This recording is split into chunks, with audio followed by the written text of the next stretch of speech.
புதுச்சேரி கங்கை முத்து மாரியம்மன் கோவில் பால்குட ஊர்வலத்தில் குடும்பத்தினர் முன்னே முன்விரோதம் காரணமாக கஞ்சா வியாபாரி ருத்ரேஷ் 3 பேர் கொண்ட கும்பலால் வெட்டி படுகொலை செய்யப்பட்டுள்ளார். இது தொடர்பான மேலும் விவரங்களை எமது செய்தியாளர் கிருஷ்ணன் வழங்கிட கேட்கலாம். கிருஷ்ணன், வணக்கம். மேலும் விவரம். பிரியங்கா, புதுச்சேரியில் கஞ்சா விற்பனையில் முன்னோறுவதன் காரணமாக பட்டப்பகலில் கஞ்சா வியாபாரி படுகொலை செய்யப்பட்ட சம்பவம் புதுச்சேரியில் பெரும் பரபரப்பை ஏற்படுத்தியுள்ளது. புதுச்சேரி பெரிய நகர் பகுதியைச் சேர்ந்தவர் பிரபல ரவுடி ருத்ராஜ். இவர் மீது கொலை முயற்சி வழக்கு, கஞ்சா வழக்கு உள்ளிட்ட பல்வேறு வழக்குகள் இவர் மேல் காவல்துறையில் வழக்கு பதியப்பட்டுள்ளது. இவர் பெரியார் நகர் கங்கை முத்துமாரியம்மன் கோயில் பால்குட ஊர்வலம் இன்று நடைபெற்றது. இந்த பால்குட ஊர்வலத்தில் தன்னுடைய தாய் மற்றும் தங்கை பால்குட ஊர்வலத்தில் கலந்து கொண்டு பால்குடம் எடுத்து வந்தனர்.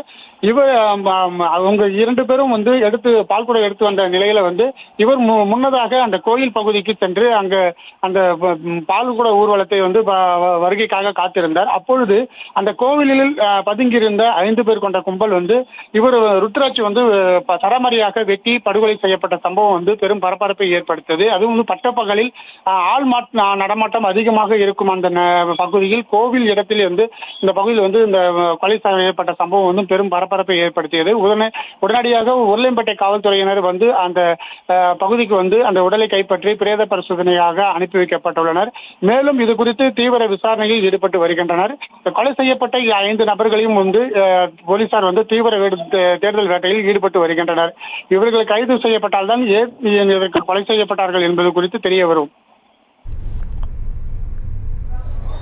விவரங்களுக்கு நன்றி கிருஷ்ணன். செய்திகளை உடனுக்குடனும் துல்லியமாகவும் தெரிந்து கொள்ள சப்ஸ்கிரைப் பண்ணுங்க.